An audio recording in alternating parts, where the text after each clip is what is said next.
Whoever asked how I keep my workbench so clean ought to get 5 across the eyes. I can't make this stuff up. I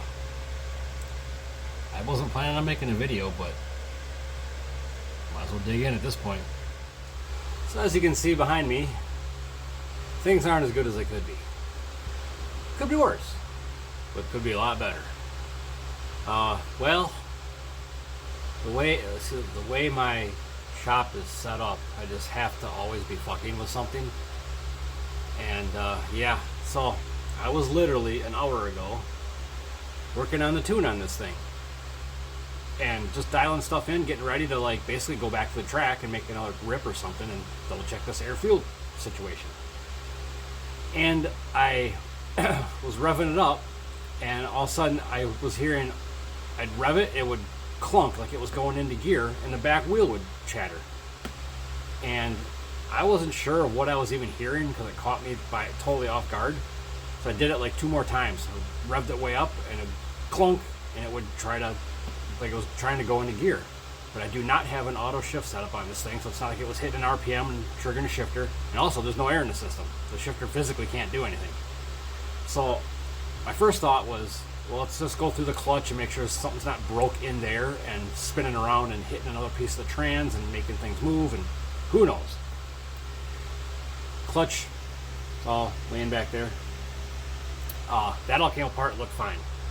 There's no debris in the motor. Drained the oil, pulled the filter apart. There's no chunks, no gold, no nothing. So what the hell is going on with this thing? Now at this point, I'm like, it's got to be something in the trans is not happy. And it seems to be higher RPM or oil pressure related, because you rev it up to get more oil pressure. The trans is pressurized, so things could possibly be moving. I don't know. I'm just trying to think of stuff at this point.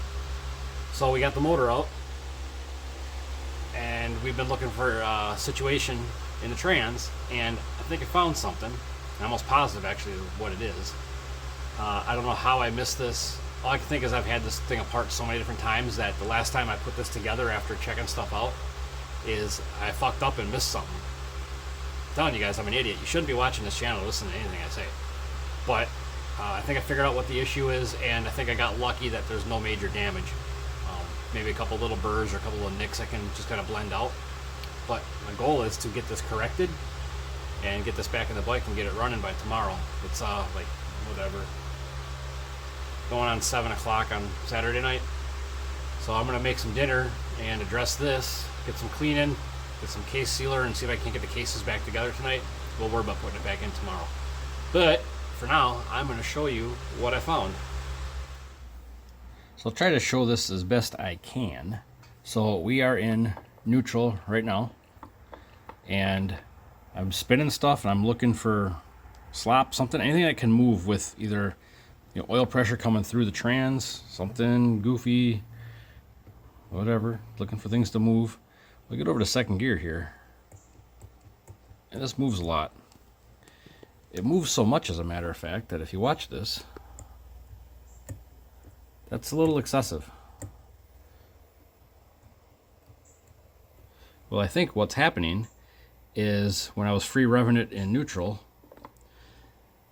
this second gear here was moving over and interfering.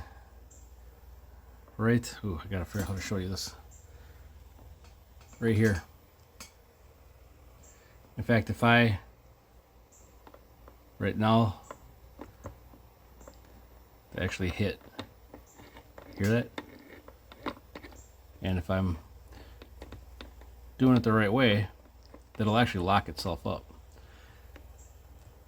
So what I gotta do is figure out what I did wrong and fix that, because I believe there's probably a shim down in there that I put in that's probably a thin one, and it should have been a thick one, and that would have kept it away from that gear up there, so it wouldn't even have the opportunity to get close. Which, normally I keep all this stuff together when I take these apart, but from one end to the other when I get everything laid out, there's a chance that I might have grabbed the shim that's down here, because this is also fairly close here, and this is a thick shim there. That probably should have been a thin shim to move this over, and then that thick shim should have been down here to move it that way. So I might have, when I put this back together, I might have got a couple of pieces swapped around. But I happen to have 2 bins full of transmissions over there. And if anything looks goofy, we're going to swap some stuff out. But I'm about 100% confident that that right there, that zero clearance issue, is going to be a problem. There, it actually locked right there. So I'm thinking what was happening is when I would free rev it, I make sure I got these in neutral again. There. Oops. There. So if I was free revving it, clutch basket's down here. This is winging around pretty good, and this gear is getting spun, and if it happens to come in contact with this gear here as it's spinning, it will it's basically, it's I'm just babbling at this point. So if this input shaft is spinning, it's turning second gear in neutral basically. But if this happens to come over and hit this gear and knock this gear into spinning this gear, it'll make the output shaft spin. So I think it's a combination of bang bang and move. But either way, if there's an interference issue on this trans, we're going to correct it. Luckily, nothing's broke. These transmissions are not overly complicated. The motor's totally healthy. There's no junk in the oil. The only reason that thing would be trying to kick the sprocket when it's in neutral and a free rev is something's moving. So we're going to fix it and put it back together. And hopefully we'll have her back together and running tomorrow night. Or tomorrow, at least tomorrow. Because I want to go testing again. So on that note, I am going to go make dinner and probably relax for a little bit. Get my head back in the game because I'm tired. But gotta take a break once in a while, you know? So I'm going to go get some food. Not worry about rushing clockwise. And then I think maybe tonight I'll turn the radio back on and come back out and we'll start doing some transmission work. The old Bad Daddy. Well, it's Sunday morning. I feel and look like a bag of assholes. But we're gonna get some work done. Last night I did manage to go have myself some dinner, came back out in the garage and started addressing the transmission issue and got it all squared away, and I figured out what actually was wrong with it. It wasn't what I originally guessed, but it was a very similar situation. So I'll show you what's going on with that. But yeah, I was outside walking around. I got a little bit of property with some trails I made, and I got an app on my phone. It's that Onyx Hunt. Maybe some of you heard of it, but it lets you track property, or track where you're walking, and it shows property lines. So I've always been curious to kind of walk my property to see, because I'm new here, walk my property and kind of see how big my lot actually is physically instead of just hearing, it's blank acres. So I was actually distracted for about an hour walking around my property line. So it was a nice little wake up for the morning, take a little relaxing walk, stroll the old back 40, if you will. But yeah, so we're gonna get the bike back, or the bike back. We're gonna get the bike back in the motor today. Sounds doable, I guess. Yeah, we're gonna put this thing back together, and we're gonna get it fired up again today, and we're gonna be right back to where we were, hoping we got a little oil leak fixed and a transmission issue fixed, and hopefully we addressed the fuel thing that was going on. My best guess is I might have one problem yet, but it's possible. But I'm pretty sure I did find what was going on with that. So we just gotta go back to the track and test and figure it out. So let's get back to work. The old workhorse. This thing is such a menagerie of things I've had to make work, but here's what was going on. So this is actually, it's all back together and fixed. I replaced a couple gears. I have a couple two-tree 1000 transmissions that are back cut. So as things go wrong or fail, I can swap out a gear here and there. They're all identical, but this does have a big heavy-duty output shaft in it, so it takes like a ZX14 front sprocket. And it's pretty heavy-duty, but it's not like pro street quality type shit. Real basic. Basic just works. Well, it was clearly not working, but you know what I mean. Basic is easy. So anyways, we're in neutral here. But remember what I was showing you before is this. Get my hand out of the way here. This gear actually had a shit ton of movement. As you can see, there's nothing in it now. It's shimmed up nice and good, and we got actual clearance between those two gears now. And what actually happened was, I originally thought maybe I had a couple spacers flip-flopped. Wasn't the case, but it was an issue with them. So I had fixed this so we got more room between these two here. So I just added a thicker shim on this side and a thinner one back on this side. So we're good there. So that wasn't an issue, but we're going to make sure it's not going to be an issue. But this one was definitely something going on. I thought I had maybe the wrong shim in there. Well, as it turns out, I'm going to try to show you the best I can here. And let me grab my flashlight. As it turns out, we're going to slide this over.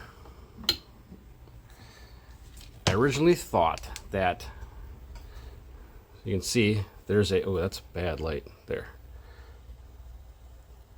There's a, basically it's like a thin washer bearing type piece. I'm just referring to them as shims because I do have different thicknesses of them.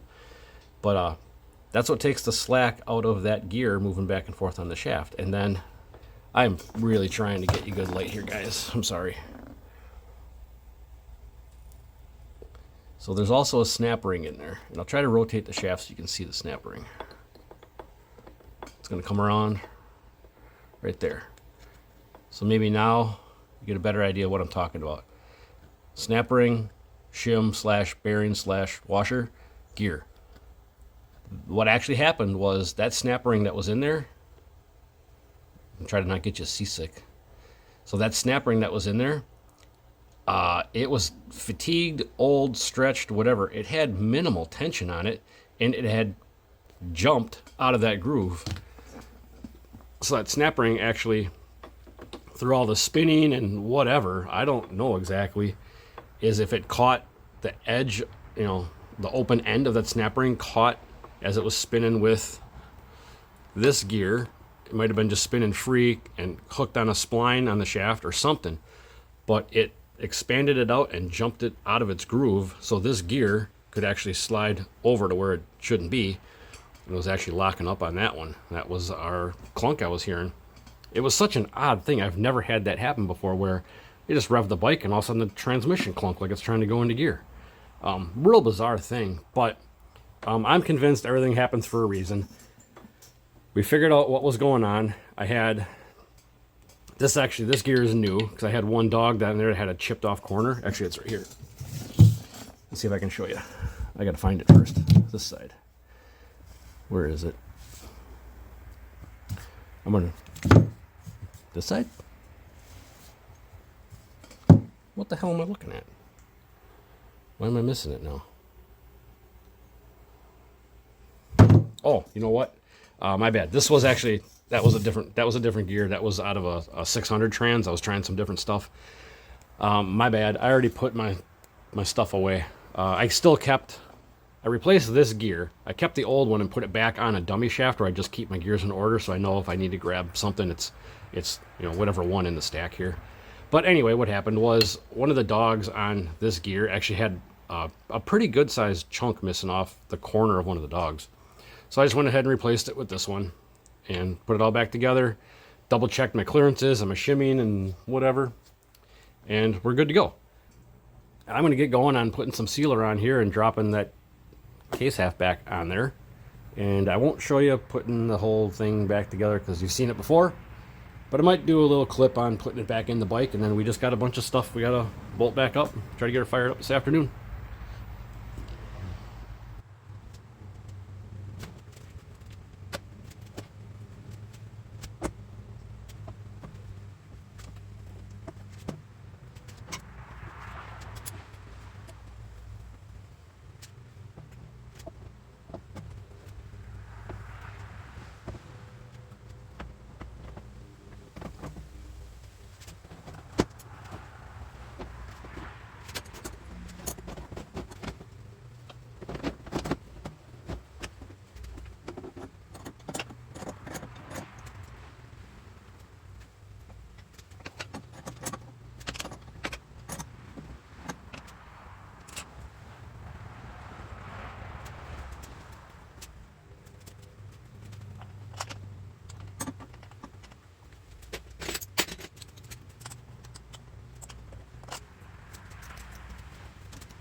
it's all back together. I went ahead and connected everything up, got it all primed up and everything. So now I'm just gonna fire it up, let it warm up. Really nothing to check as far as like, I'm not breaking in the motor. The motor's fine. We're just gonna let it warm up and check for oil leaks. Just gonna look stuff over, but didn't take too long. It's going on about 1:30 right now. I started on this about 10, so not too bad for a Saturday morning and midday. But yeah, I'm gonna start it up, see what it looks like.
We're turning the fan on.